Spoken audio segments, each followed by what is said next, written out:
Hey everyone, Melanated Magic here with another banger for you, trying to adjust my camera.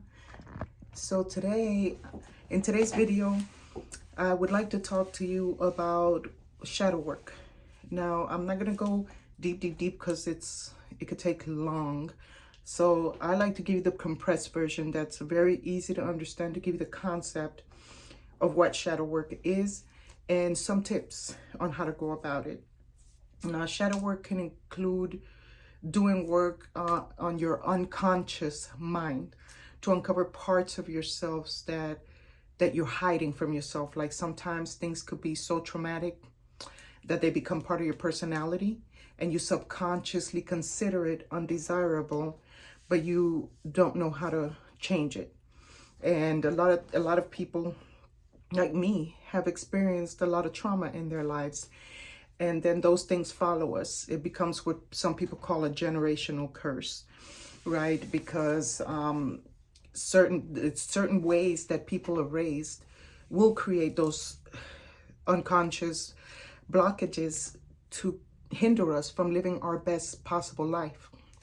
So, like, I remember growing up, I experienced a lot of rejection, and I didn't deal with it very well because I was rejected as a child.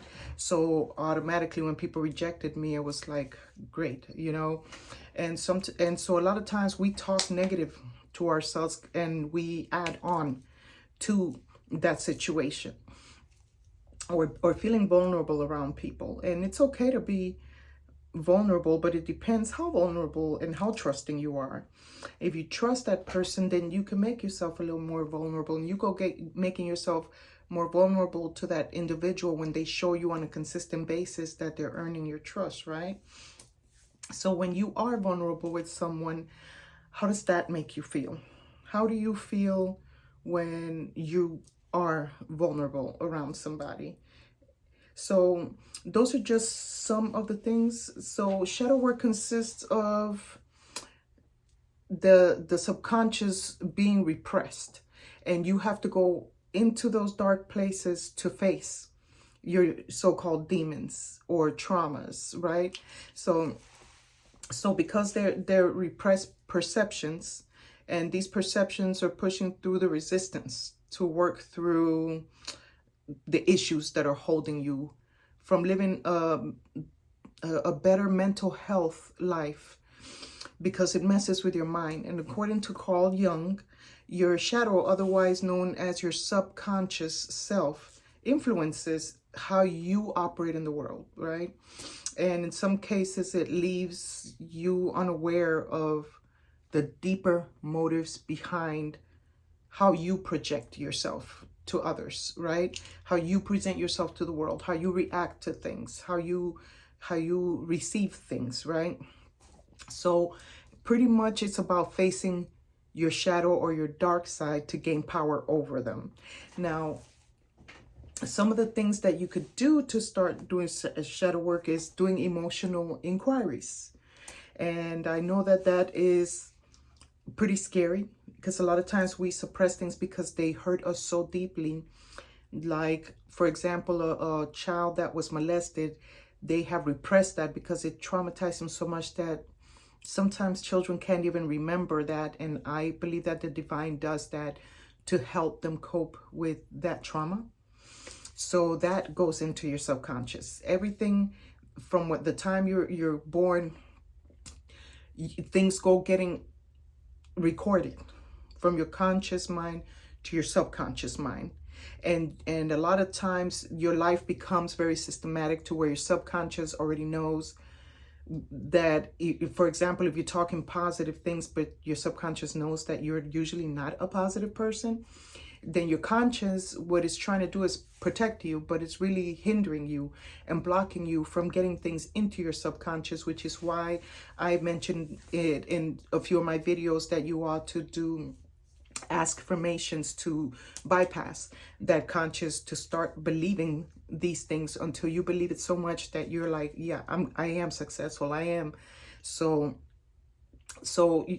it's really working with your shadow. And I was telling somebody that some people say my own shadow deceives me. And the truth is that your shadow is always there. right? And your shadow is the dark aspect of you, right? So when you go into the dark places, your shadow disappears because that's where it belongs, right? Your light self is in the light, so it can be seen by everyone. I hope that makes sense. So another thing you may have to do is meditation. And with meditation, what I did, because I can only, again, speak for myself, is I would lay down and maybe light up some candles. For those of you that like burning candles, I personally like burning black candles because, again, you have to go into, let me grab this, the dark places, right?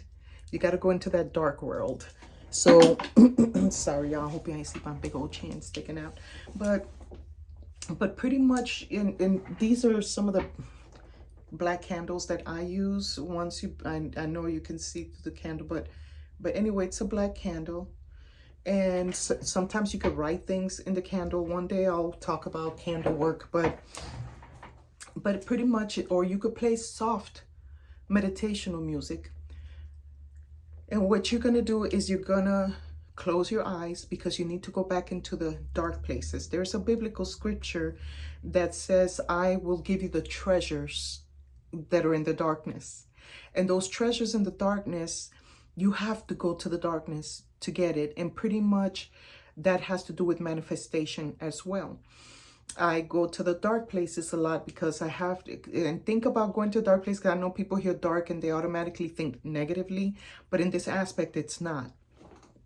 And you facing your shadow side is you facing that dark side, because until you embrace both sides of who you are, which makes all of who you are, and you help to heal that dark place, you won't be complete.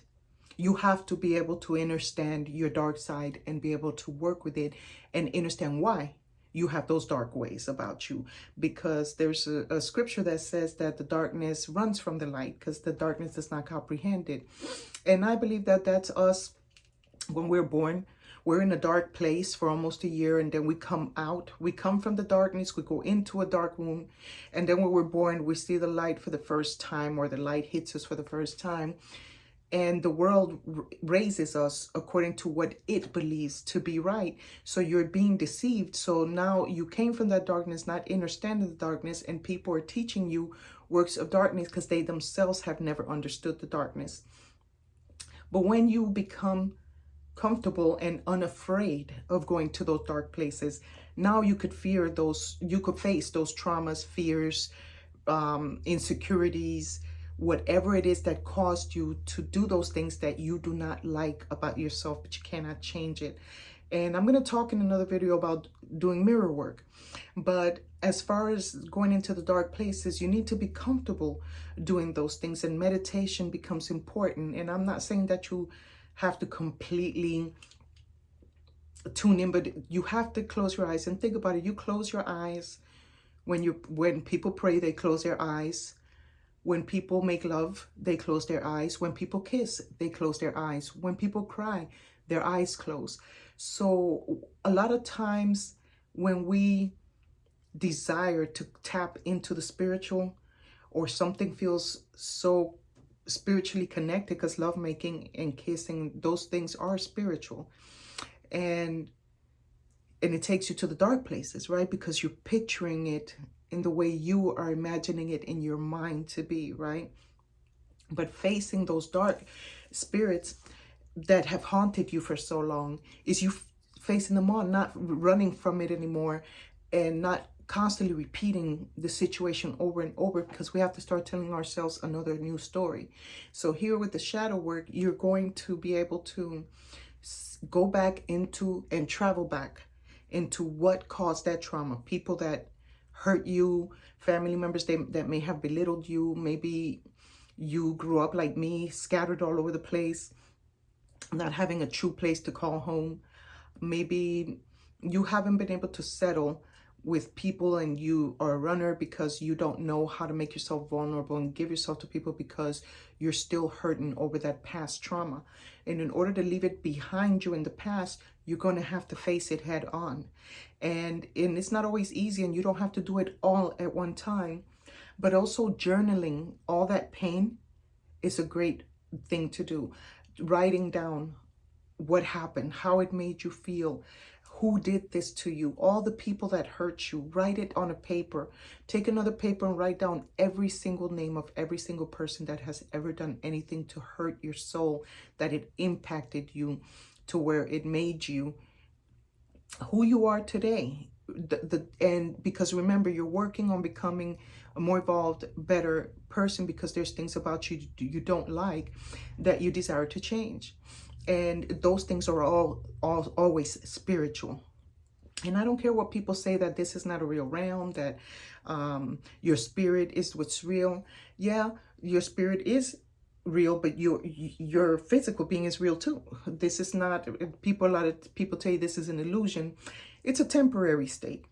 But in this temporary state, it's very real to us. Just like when we're dreaming, you in your dream are seeing and feeling whatever it is that's going on in that realm. And the dreamer thinks that the person doing the sleeping is not the real person, and you think that the person that's in your dream is not the real person. And really, they're all just different realms that we cross. And when we're asleep, our spirit never needs to rest. Our flesh does.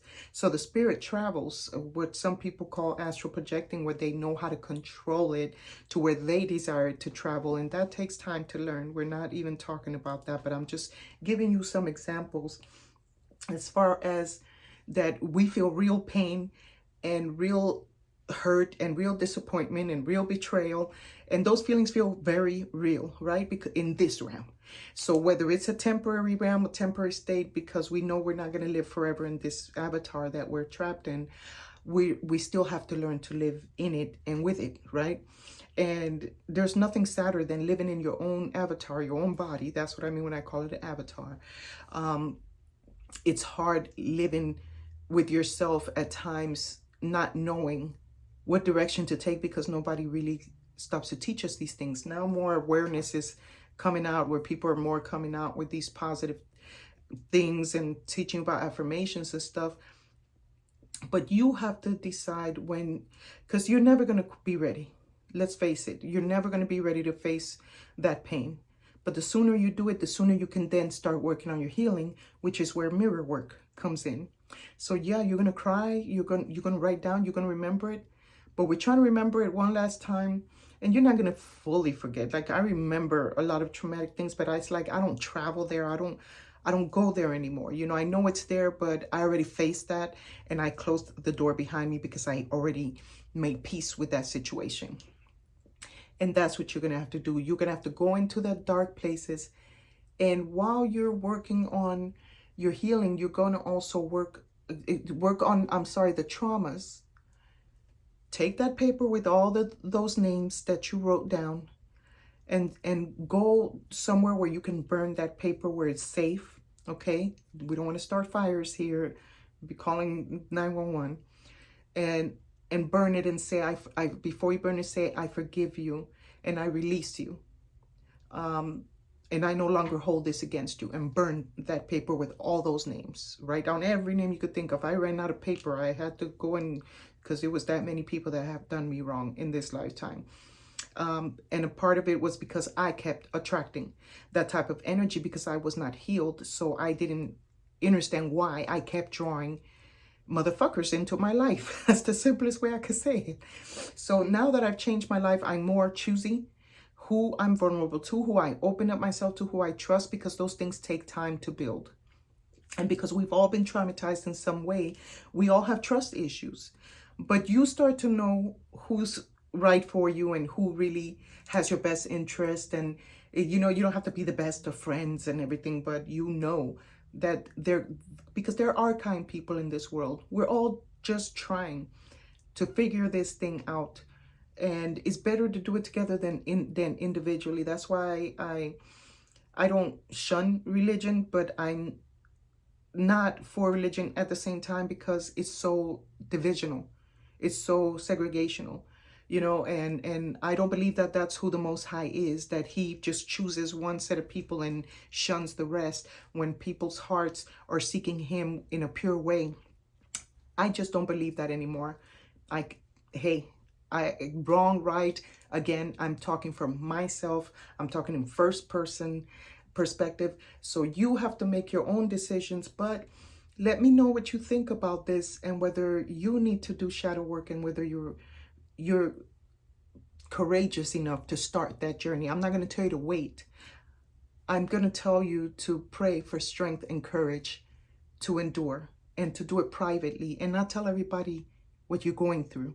Because this is between you and the divine, you and yourself, making peace with your inner self, with your dark self, with your shadow self. Got it? So I pray this video helped you. I love you so much. I pray that my videos are impacting you in a positive way. I know my videos can tend to be a little racy and contradictory to some people because everybody doesn't think exactly the same, and somebody else is going to come be like, whatever. Other people like to hear 2-hour-long videos to finally get it, and chosen ones that are higher in their level of spiritual understanding get it in a short, 15-minute video. Hopefully this helps you. Put your comments. Let me know what you think. Let me know if you've done shadow work or have tried it and what did it feel like. I would love to read your comments. I love you so much. And I will see you in the next video. Go put that in your pipe and smoke it. This is Melanated Magic, aka your spiritual thug. Go hit like, subscribe, and hit that notification bell so you could keep catching my videos as I go posting them. Peace. I'm out.